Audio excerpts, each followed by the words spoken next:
Salve, futuro calouro, chegando para mais uma discursiva e o tema de hoje é um tema muito top para discutir com você.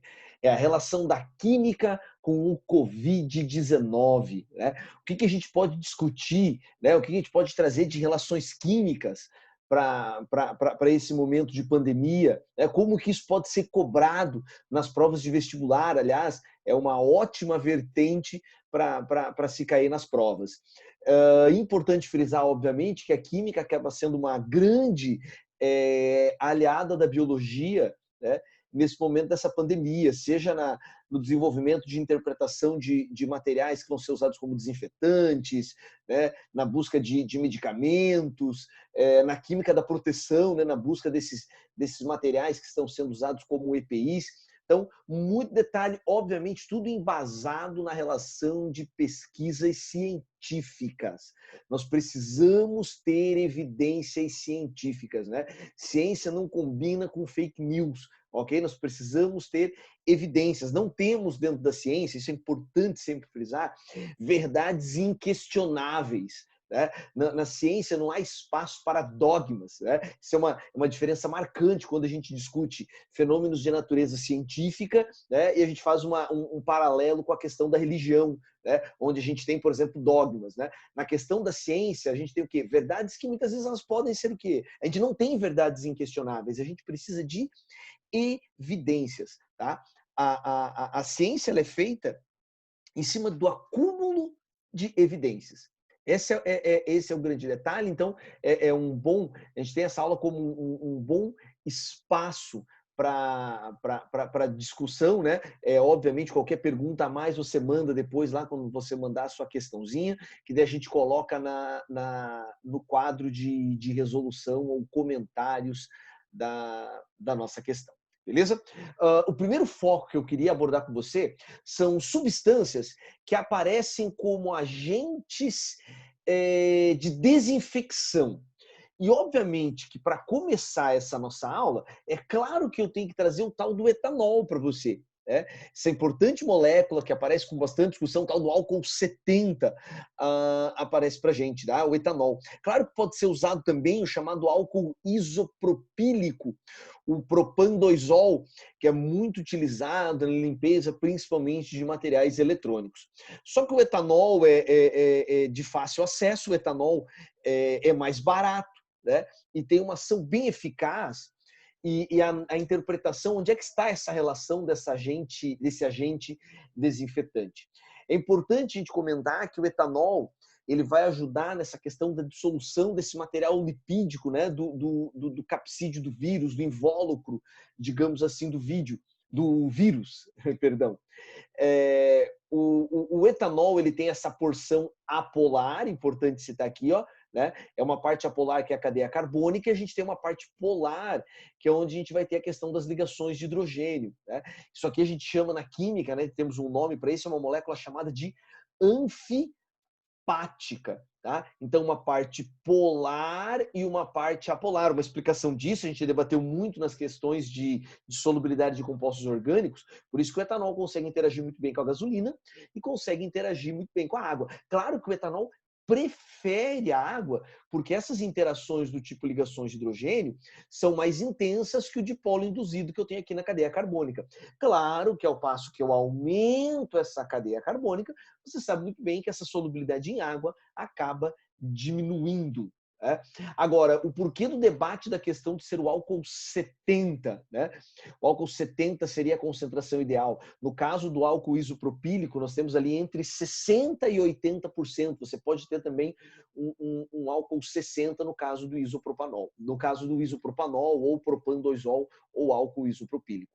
O etanol 70 ele é interessante porque se você tem porcentagens mais altas, eu lembro que quando eu fiz uma aula que a gente comentou a questão de Covid-19, lá numa das primeiras lives, uma pergunta que era muito comum é por que não usar o álcool puro, né? Ou álcool 96? Não esqueça que o álcool é uma substância volátil. né?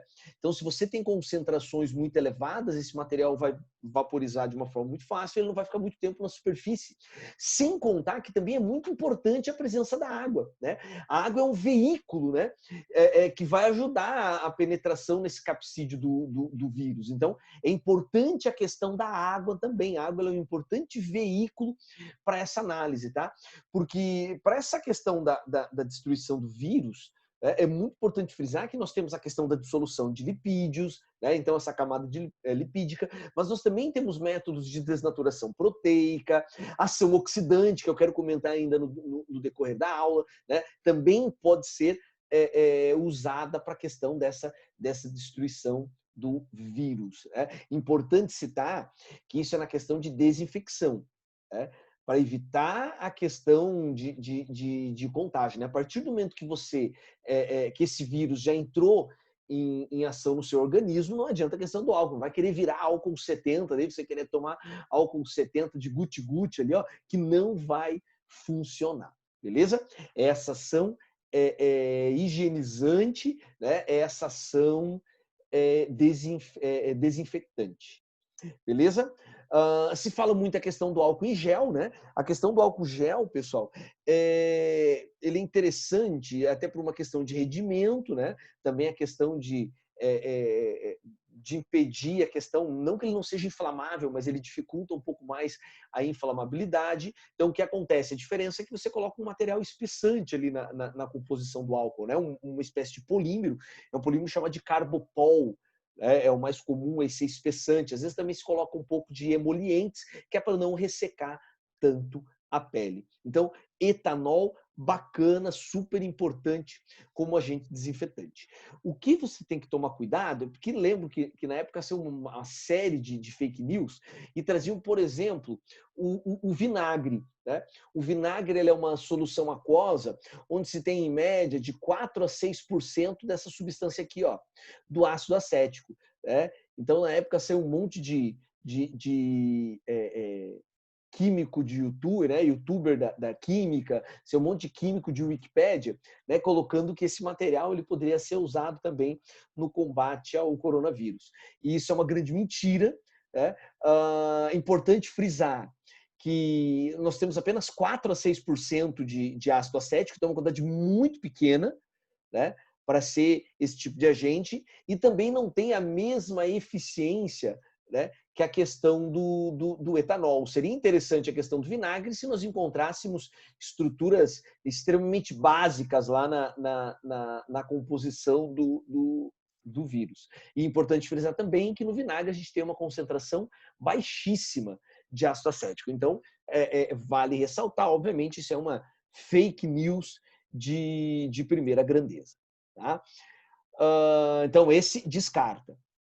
Agora, sabões e detergentes, isso é extremamente importante, porque a gente novamente vê essa questão da natureza anfipática do material. Há uma longa cadeia carbônica agora, né, que vai interagir com a parte apolar, e uma cabeça polar, que é a porção hidrofílica. Tá? É importante frisar que tanto sabões quanto detergentes são sais, né? Só que no caso do sabão, são sais derivados de ácidos graxos, enquanto que no detergente são sais derivados de ácidos sulfônicos. Beleza? Só que agora eu queria mudar um pouquinho essa roupagem. Né? A gente está falando dessa ação de desinfecção muito atrelada à dissolução de camada lipídica. Mas nós também podemos ter essa relação como uma ação oxidante também. Tá?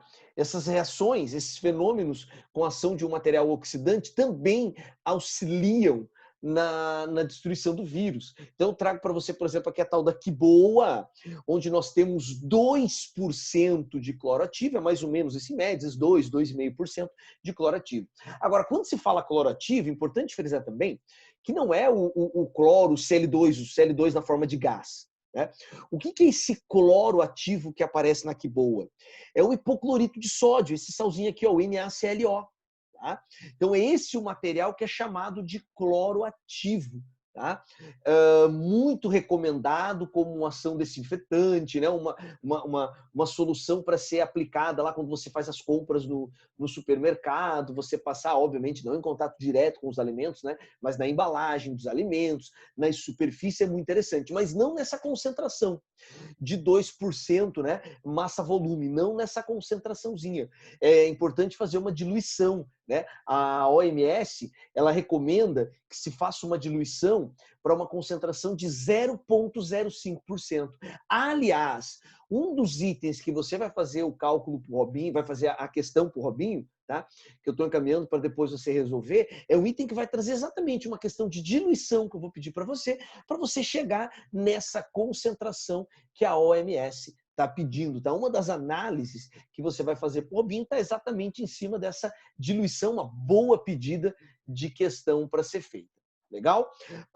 Agora, na aula aqui eu vou trazer um outro olhar. Então, a questão que eu vou pedir para você vai ser a temática na diluição, mas aqui eu vou pedir para você um outro olhar agora, que é a hidrólise do ânion hipoclorito, para mostrar essa questão, né? Quem que é esse agente oxidante? Então, o hipoclorito de sódio é o NaClO, e quem sofre hidrólise é sempre a parte proveniente do eletrólito fraco, né? Que nesse caso aqui, ó, vem do ácido hipocloroso. Então, a reação de hidrólise, né, seria o ClO menos mais água, uma hidrólise. Aliás, isso aqui é um bom tema, um tema que a gente vai discutir para questões em aulas discursivas um pouquinho mais à frente aí, tá? É um bom link, isso aparece muito em questões discursivas, já apareceu em discursiva da UFSC, já apareceu em discursiva da UFPR, se escrever reações de hidrólise, tá? ClO menos mais água, tá aqui, formando ácido hipocloroso e o ânion hidrox formando a hidroxila OH-. Tá? Esse ClO- ele vai buscar o H+, por isso que ele forma o ácido hipocloroso, e aqui o ânion OH-. Importante frisar que, olha só, isso comprova o caráter básico, né, desse sal do hipoclorito de sódio, que é proveniente de uma base forte e de um ácido fraco. Mas aqui eu estou comprovando para você o caráter básico desse sal. Legal?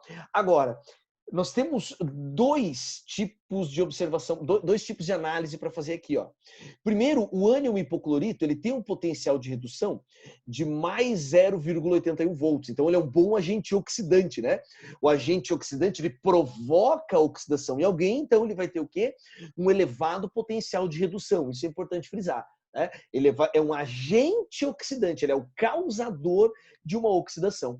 Mas a grande sacada é que esse material em água forma um ácido hipocloroso. Ó. É esse aqui, ó, o grande agente de desinfecção. Porque dá uma olhada, você aumenta o potencial de redução desse material. Aumenta o potencial de redução. Então, o ácido hipocloroso, ele tem um potencial de redução maior que do ânion hipoclorito. Então, ele é um agente oxidante mais interessante, tá? Quanto maior, se cair isso, né? Quando aparece prova, quanto maior o potencial de redução desse material, mais eficaz é a sua ação oxidante. Claro que você tem que analisar na prática, né? A questão de custo, né? O quanto custa esse material para produzir, se ele é de fácil obtenção, se ele otimiza o processo. Mas com certeza, né? Só analisando potenciais, quanto maior o potencial de redução, melhor a sua ação oxidante. E em cima disso, eu trago para você um outro composto, né, que tomou conta da mídia e era também em cima da ação oxidante, que é o tal do ozônio. Né? Vocês viram lá aquelas informações que tinham lá, né? Saiu muita questão do prefeito de Itajaí, falando do ozônio retal, né? Ozônio no dos outros é refresco, né? Então, o ozônio, ele também é em cima da relação oxidante, tá? Só para você ter uma ideia, ele é interessantíssimo como agente oxidante, porque o potencial de redução dele é mais de 2 eletronvolt. Só que perceba, é muito interessante a questão da ação dele desinfetante. Então, na questão de superfícies, antes desse vírus entrar no teu organismo, tá? Agora, não existe comprovação, evidência científica que depois, né, já com o vírus alojado no seu organismo, o ozônio vai fazer a diferença. Né? Então, a fazer aplicação de ozônio. Então, isso também não tem comprovação científica. Né? nessa época que de negacionismo, é sempre importante frisar, não existe comprovação científica quanto à questão da ozonioterapia. Tá? É óbvio que o ozônio é interessantíssimo, mas nessa pegada da questão do álcool, nessa pegada da questão do sabão e do detergente, e nessa pegada da questão do hipoclorito, da solução, né, diluída lá que você faz a partir da água sanitária. Tá? Nessa ação, depois de contato com o organismo, a mesma coisa que eu estou falando para o ozônio, né, é a mesma coisa que o cara que quer tomar álcool depois que o vírus já está no teu organismo. Tá? Não faz sentido, pelo menos não existe ainda evidências científicas que sustentem essa relação. Beleza? Então, a primeira parte que eu queria fazer com você nessa discursiva era essa análise dessas substâncias, tá? Falamos do ozônio, falamos do hipoclorito, falamos do etanol, do sabão e do detergente, e lembrando que o vinagre é fake news. Beleza? Agora, o que a gente vai fazer é uma aula que eu até gravei e coloquei na plataforma alguns comentários, e agora eu quero reforçar com você, a questão de medicamentos. Né? Também não temos comprovação quanto a isso. E um medicamento foi que tomou bastante conta da mídia, que foi a tal da hidroxicloroquina. Mas o que a gente vai comentar aqui é mais ou menos a linha do que pode ser pedido em prova. Né? Que o que eu quero discutir com você aqui, reconhecimento de função, tá? Quero discutir análise de solubilidade e a atividade óptica.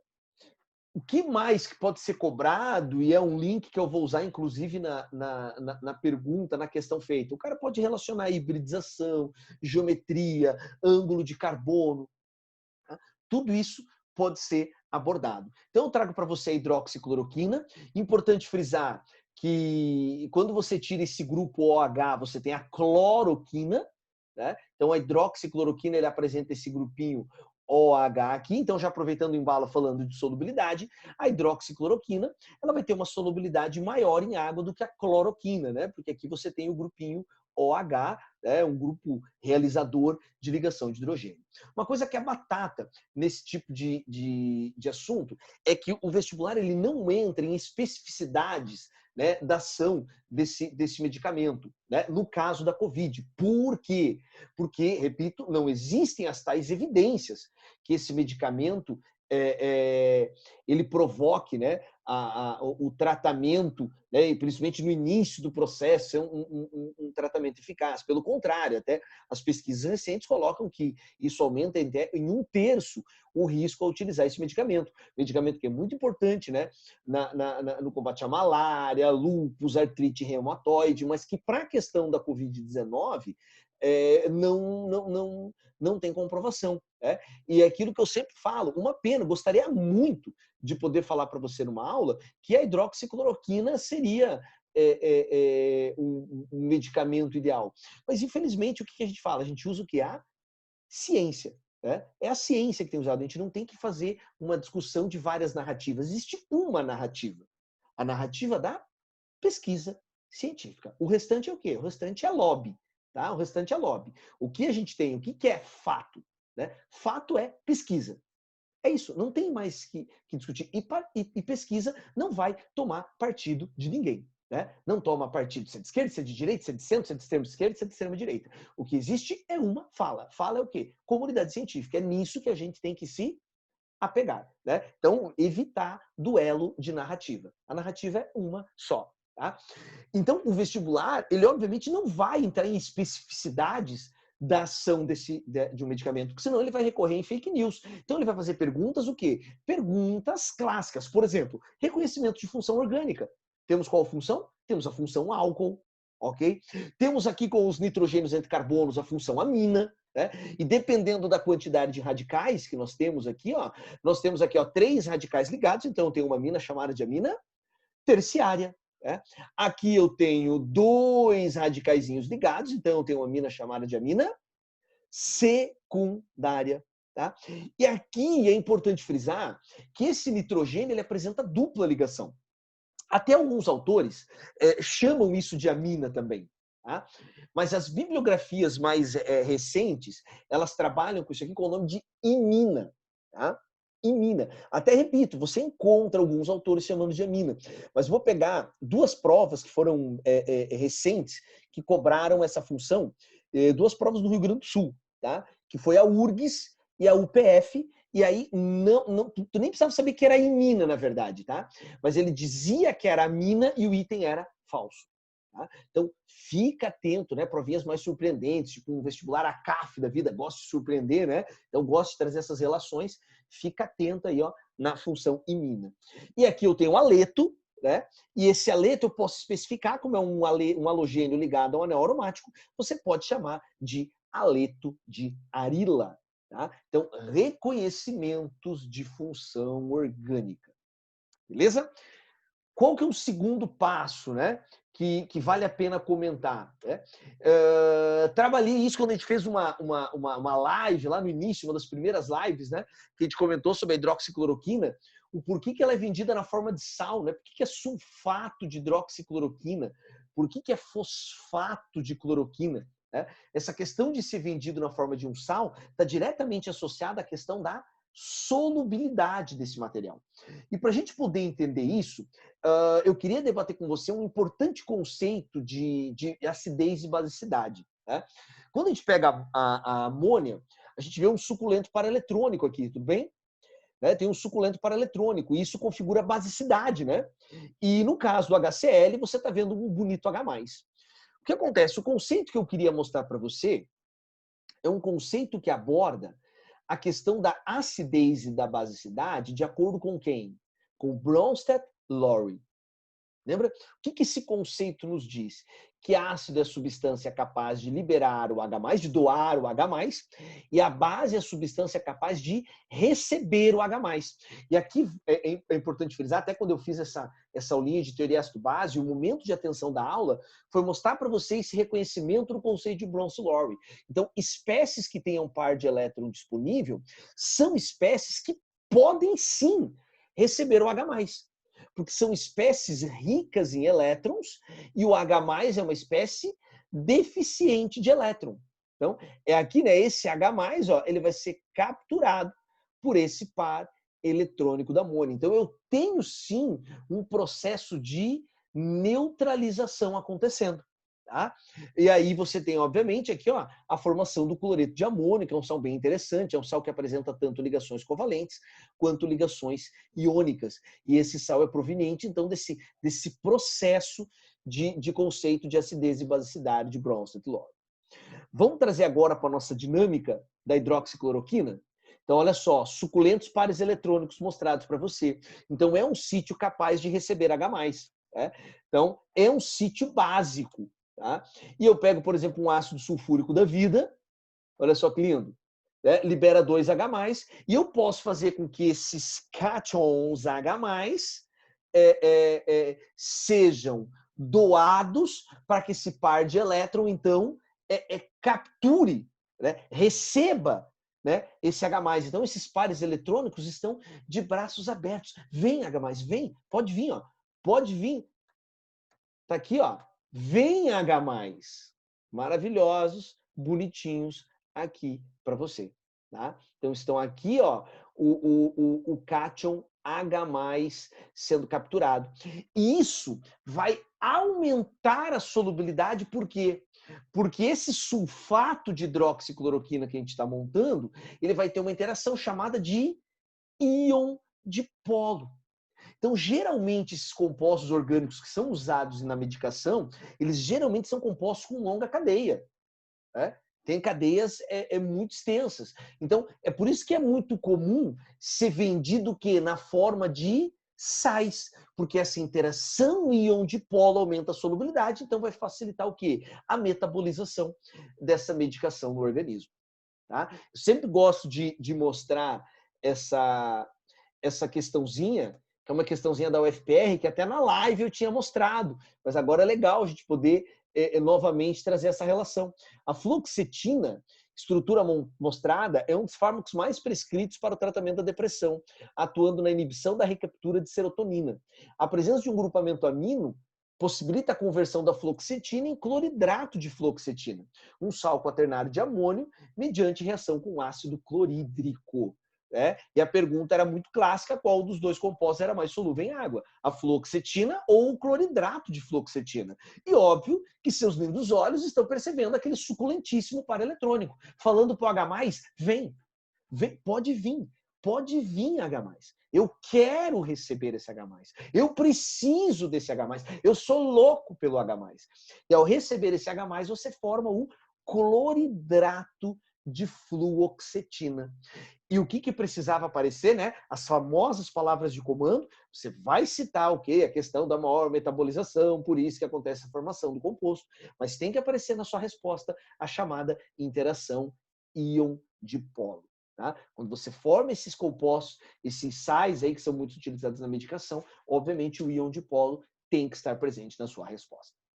Beleza? Então, reconhecimento de função, analisamos a questão da solubilidade e eu preciso agora, óbvio, falar com você sobre atividade óptica.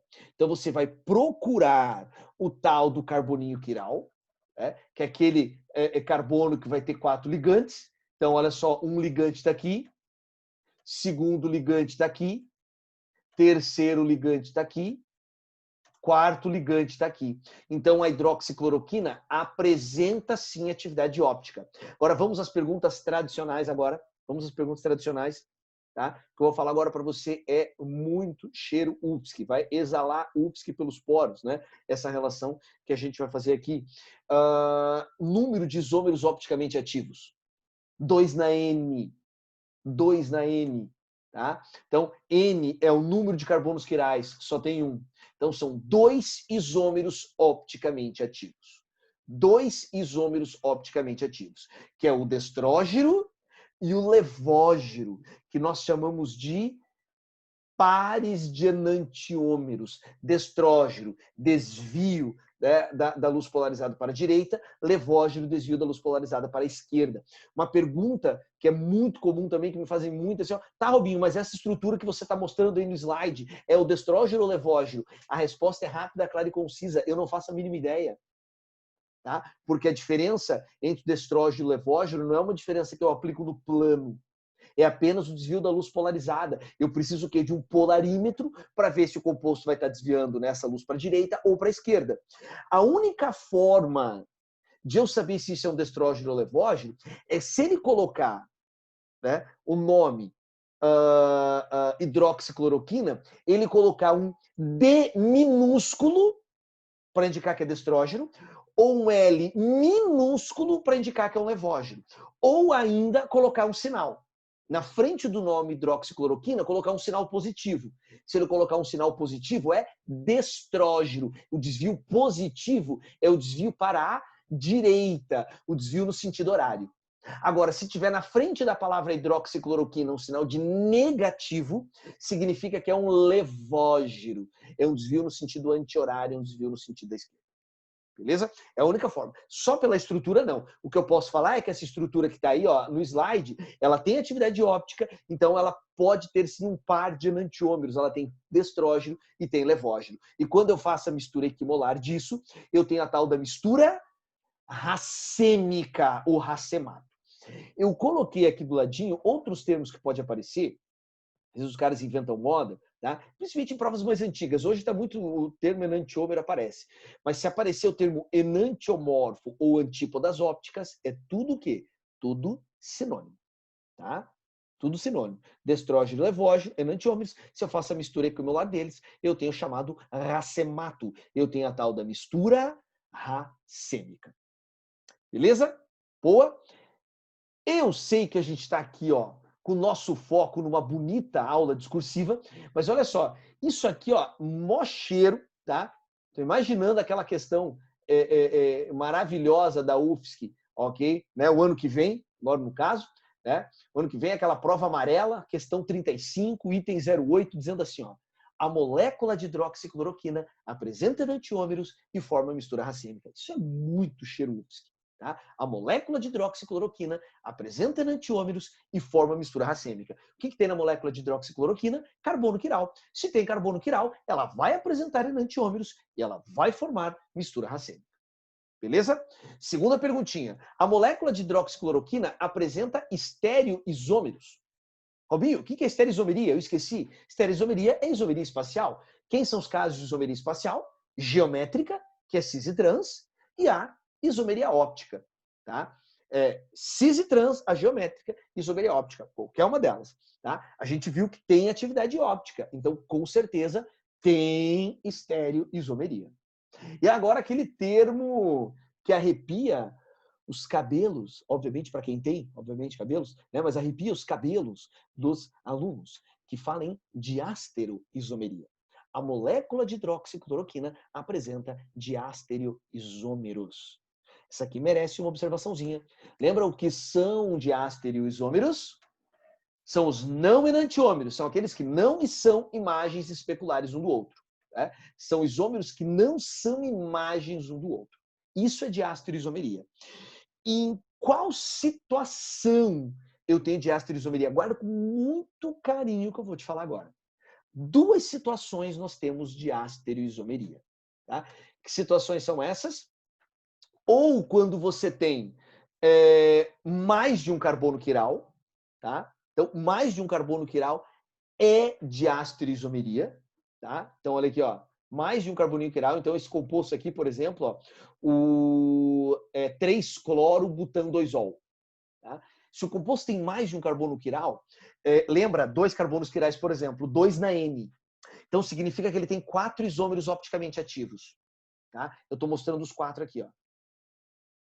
Quando eles são imagens um do outro, olha que lindo, ó, OH com OH, Cl com Cl, hidrogênio, ó, o hidrogênio do outro lado, hidrogênio com hidrogênio do outro lado. Isso aqui são imagens especulares um do outro. Então isso aqui é enantiômero. Ó, a mesma coisa, ó, OH com OH, hidrogênio com hidrogênio, hidrogênio com hidrogênio, ó, cloro lá no final, cloro aqui no final. Isso é enantiômero. Agora, se você comparar esses dois aqui, ó, aqui ficou legal, ó, hidrogênio com hidrogênio, OH para fora, OH para fora. Mas agora, olha aqui, ó. Hidrogênio dentro, cloro dentro. Isso não são imagens. Então, isso aqui é o quê? Diastereoisômeros. Então, quando que eu tenho diastereoisomeria? Quando eu tenho mais de um carbono quiral. Ou um outro caso, tá? Que pode pegar os alunos, tem na provinha da UFPR, na primeira fase, inclusive, da UFPR, 2016, 2017, tem uma questãozinha bem bonita, tá? Que traz diastereoisômeros, só que não tinha essa ideia de mais de um carbono quiral. Porque qual que é outra situação para diastereoisomeria? Cis-trans. Isômeros cis-trans também não são imagens um do outro. Tá? Então, sempre que você tiver a questão da isomeria geométrica, você tem diastereoisomeria. Sempre que você tem isomeria óptica, você tem diastereoisomeria? Ah, eu não posso garantir. Se tiver um carbono quiral só, aí não apresenta diastereoisomeria. Agora, sempre que você tem isomeria geométrica, você tem um par de diastereoisômeros. Beleza? Enantiômeros são isômeros ópticos, que são imagens um do outro. Diastereoisômeros não são imagens. Beleza essa relação? Muito bom. Então, olha a perguntinha ali, ó, que fecha. A molécula de hidroxicloroquina apresenta diastereoisômeros? Bom, na hidroxicloroquina não tinha isomeria cis-trans. Então, não rola. E tinha mais de um carbono quiral? Não, só tinha um carbono quiral. Então, a molécula de hidroxicloroquina tem diastereoisômeros? Isso é uma grande mentira. Beleza? Show de bola. Essa relaçãozinha, né, bem importante. Reconhecimento de função, discussão de solubilidade e isomeria óptica. Galerinha, olha só. Tem uma questãozinha bem bonita te esperando agora, tá? Para você fazer. E qual que é o foco? Existem outros materiais, outros medicamentos que estavam sendo debatidos para a questão da Covid-19. Tá? Por exemplo, na questão que eu vou colocar para você aí, para você abrir, eu vou falar da ivermectina. Tá? E aí vai aparecer algumas perguntinhas em relação à ivermectina. Então, qual que é a análise que eu quero com você agora? Qualquer possível pergunta que possa aparecer para você, você pode mandar quando enviar a questão, você pode mandar essa perguntinha, e quando eu fizer a resolução comentada, eu faço esses comentários na resolução. Tudo bem? Por isso que é importante que mesmo que você acerte a questão inteira, você deu uma olhadinha no vídeo, porque daí, por exemplo, na questão da ivermectina, eu quero trazer mais algumas relações, né? Eu vou fazer algumas perguntas voltadas a reconhecimento de função, voltadas à hibridização e geometria, mas aí, na resolução, eu posso trazer alguns elementos a mais para a nossa discussão. Por isso que esse vídeo especial de resolução comentada, eu acho bem legal todos vocês assistirem. Beleza? Vou ficando por aqui. Sucesso nos teus estudos. Até a próxima. Beijo. Tchau, tchau.